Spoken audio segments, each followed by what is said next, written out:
शेतकरी मित्रांनो, या फेब्रुवारी आणि मार्च महिन्यामध्ये शेतकऱ्याला मालामाल करणारी 5 ते 10 पिकं आणि एकरी 2 ते 5 लाख रुपये हमखास उत्पन्न मिळवून देणारी पिकं त्यांचीच माहिती तुमच्या समोर घेऊन आलेलो आहे. जय शिवराय. नमस्कार शेतकरी मित्रांनो, मी मिलिंद भोर स्वागत करतो तुमचं मिलिंद भोर आपल्या परिवारामध्ये शेतीविषयक युट्यूब चॅनलमध्ये. शेतकरी मित्रांनो, लक्षात घ्या, सध्याच्या घडीला प्रत्येक शेतकऱ्याच्या शेतात कांदा पीक आहे. काही शेतकऱ्यांनी आगात म्हणजे लाल कांदा पीक केलं होतं तर हे आता निघालेलं आहे. काही शेतकऱ्यांनी गहू पीक केलं होतं तर हे आता शेवटच्या पाण्यावर आलेलं आहे. मग आता काही शेतकऱ्यांनी आधी तरकारी केली होती तर ती आता संपुष्टात आलेली आहे, म्हणजे त्यांचा कालावधी संपलेला आहे. मग आता नव्याने आपल्याला कोणत्या पिकांची लागवड करता येईल आणि भरपूर उत्पादन मिळवता येईल, तर लक्षात घ्या, तुमच्याकडे इथून पुढं दिवसाला 1 तास 2 तास जरी मोटार चालली तरी मिनिमम अर्धा एकर आणि 1 एकर क्षेत्रावर आपल्याला ह्या पिकांची लागवड करायची. पण ह्या पिकांची लागवड करतेवेळी बाजारभाव देखील आपल्याला असणं गरजेचं आहे. मिनिमम 20 रुपये 30 रुपये किलोला जरी बाजारभाव मिळाला आणि घरच्या घरी आपण ह्या पिकांची तोडणी करून मार्केटला घेऊन जात असाल तरच आपले पैसे झालेले बघायला मिळणार आहे. ही पिकं करतेवेळी पाटपाण्यावर करा, मल्चिंगवर करा, ड्रिपवर करा, रेन पाईपवर करा, स्प्रिंकलरवर करा. काही पिकं कमी कालावधीतली आहे तर काही पिकं थोडीशी जास्त कालावधीतली आहे. पण ही चालू झाली की पैशात पैसा करून देणारी पिकं आहे. कारण संबंध महाराष्ट्रामध्ये पाणी आहे पण पिकं करायला वेळ नाहीये. आणि मी आता ही तुम्हाला पिकं सांगतोय, ही निश्चित स्वरूपात तुम्ही करा, भरघोस उत्पादन मिळवा. मग ही पिकं आहे तरी कोणती, तर या माहितीसाठी जे कोणी शेतकरी बांधव सर्वप्रथम मिलिंद भोरे आपल्या परिवारामध्ये नवीन असतील, आजच ही व्हिडिओ पाहता आता सबस्क्राईब नक्की करायचे, समोर घंटावर ठेवण्याचा प्रयत्न करायचा आहे. तुम्ही आपले ही व्हिडिओ कुठून कोणत्या तालुक्यातून जिल्ह्यातून गावातून पाहता कमेंट्स नक्की करा. तर शेतकरी मित्रांनो, फेब्रुवारी आणि मार्च महिन्यामध्ये शेतकऱ्याला मालामाल करणारं पहिलं महत्त्वाचं पीक सांगतोय. हे पीक करतेवेळी आपल्याला ऑफ सीझन कलिंगड या पिकाची लागवड करायची. हो, सीझन वाईज कलिंगड तर भरपूर शेतकरी लावतात, पण ऑफ सीझन जर आपण कलिंगड पिकाची लागवड केली तर 60 दिवसामध्येच हार्वेस्टिंगला येतं. मिनिमम 20 रुपये किलोला जरी बाजारभाव मिळाला तरी शेतकऱ्याचे पैसे झालेले बघायला मिळतात. कलिंगडची व्हरायटी निवडतेवेळी आपण विराट या व्हरायटीची निश्चित स्वरूपात आपण लागवड करू शकतो, कारण मलाही त्या व्हरायटीचा अनुभव आहे. निश्चित स्वरूपात शेतकरी आपला हा मालामाल होणार आहे. त्याच्यानंतर या फेब्रुवारी मार्च महिन्यामध्ये शेतकऱ्याला मालामाल करणारं पुढचं दुसरं महत्त्वाचं पीक हे सांगतेवेळी आपल्याला मिरची या पिकाची लागवड करायची. मिरची पिकाची लागवड करतेवेळी सुरुवातीला लक्षात घ्या, सध्याच्या घडीला छोट्याल्या G4 सेगमेंटमधल्या ज्या मिरच्या आहेत तर यांना जास्त मागणी आहे, एक्सपोर्ट देखील जास्त प्रमाणे होतं. हे घेतेवेळी आपण मीरा असेल, निधी असेल, तलवार असेल, ब्लॅक 99 असेल, या देखील व्हरायट्यांची निवड करू शकतो आणि भरघोस असं उत्पादन आणि उत्पन्न मिळवू शकतो.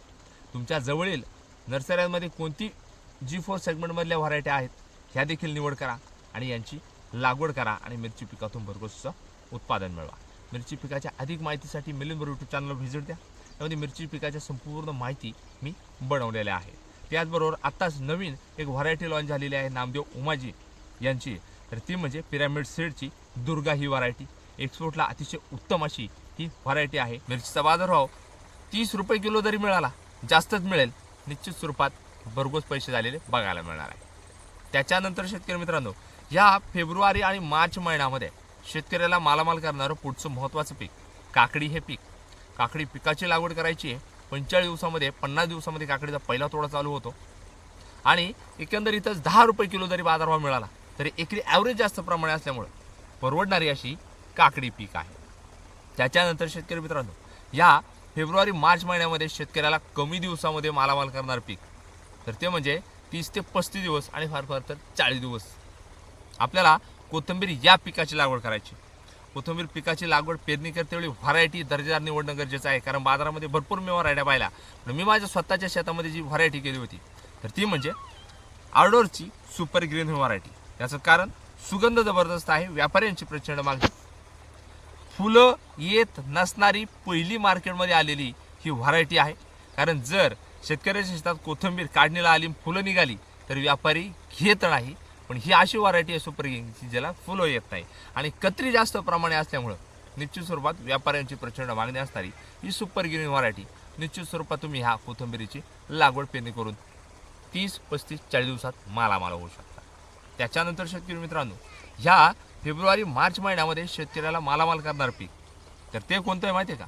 आपल्याला गवार या पिकाची लागवड करायची. गवार पिकाची लागवड करते वेळी गवारीची पेरणी करू शकतो, त्याचबरोबर गवारीने आपण टोकण पद्धत करू शकतो. पण गवार हे पीक किचकट आहे तोडणीला. घरच्या घरीच करत असाल, घरच्या घरीच मार्केटला तोडून घेऊन जात असाल ना, तरच पैसे झालेले बघायला मिळणार आहे. त्याच्यानंतर शेतकरी मित्रांनो, या फेब्रुवारी मार्च महिन्यामध्ये शेतकऱ्याला मालामाल करणारं पुढचं महत्त्वाचं पीक म्हणजे आपल्याला भेंडी या पिकाची लागवड करायची आहे.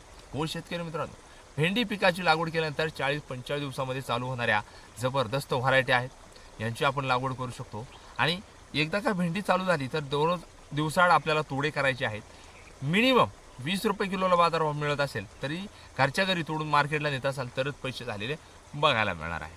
त्याच्यानंतर शेतकरी मित्रांनो, या फेब्रुवारी मार्च महिन्यामध्ये शेतकऱ्याला मालामाल करणारे पुढचं महत्त्वाचं पीक, तर ते म्हणजे झेंडू या पिकाची लागवड करायची.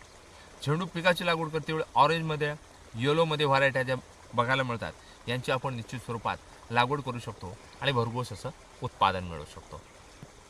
त्याच्यानंतर शेतकरी मित्रांनो, सर्वात महत्त्वाचं, आता काही शेतकरी असं म्हणतील की आम्हाला तरकारी पीक करायचं नाही बुवा, मग आम्ही कोणतं करू? तर तुम्ही उन्हाळी भुईमुगे याची देखील निवड करू शकता. रेनपाईपाचा वापर करू शकता, पाटपाण्याने वापर करू शकता, भुईमुगाची पेरणीही करू शकता, भुईमुग टोकणही करू शकता. पण भुईमुग पीक 3.5-4 महिने घेतं, याची नोंद घ्या. आणि भुईमुग पीक निघाल्यानंतर तुम्ही ओल्याही शेंगा विकू शकता आणि वाळून घरी ठेवू शकता. आणि गरज पडली तर काही घरी ठेवा आणि काही विकू देखील शकता. त्यामुळे शेतकरी मित्रांनो, या फेब्रुवारी आणि मार्च महिन्यामध्ये उन्हाळ्याच्या दिवसामध्ये शेतकऱ्याला मालामाल करणारी जवळपास 5 ते 10-15 प्रकारची पिकं मी तुम्हाला सांगितलेली आहे. यापैकी कोणत्याही एका पिकाची आपल्याला लागवड करायची आहे आणि भरघोस असं उत्पादन आणि उत्पन्न मिळवायचं आहे. ही जर आपली माहिती आवडली, अजून देखील मिलिंद भोर यूट्यूब चॅनलला सबस्क्राईब केलं नसेल ना, सबस्क्राईब नक्की करायचं आहे, समोर घंटावर ठेवण्याचा प्रयत्न करायचा आहे. तुम्ही आपली ही व्हिडिओ कुठून, कोणत्या तालुक्यातून, जिल्ह्यातून, गावातून पाहताना कमेंट्स नक्की करायची. आणि हो, भरपूर शेतकऱ्यांचे एकच कमेंट्स असतात की आता बाजारभाव नाही आहे, पुढं बाजारभाव असेल का, किंवा आता आमची ही पिकं चालू आहेत, आत्ताच बाजारभाव नाही आहे, तुम्ही काहीही सांगता.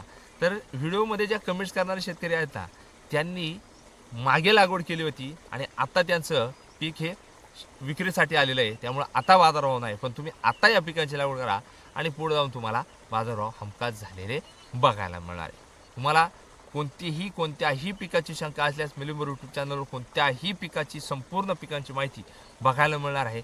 कमेंट्स करायचे असल्यास आधी चॅनलला व्हिजिट द्या. संपूर्ण पिकं लाईनीवर येणार आहेत आणि तुमचं शंका निवारण होणार आहे. त्यामुळं जास्तीत जास्त ही व्हिडिओ शेतकऱ्यांपर्यंत नक्की पोहोचवण्याचा प्रयत्न करायचा आहे. धन्यवाद. जय जवान, जय किसान.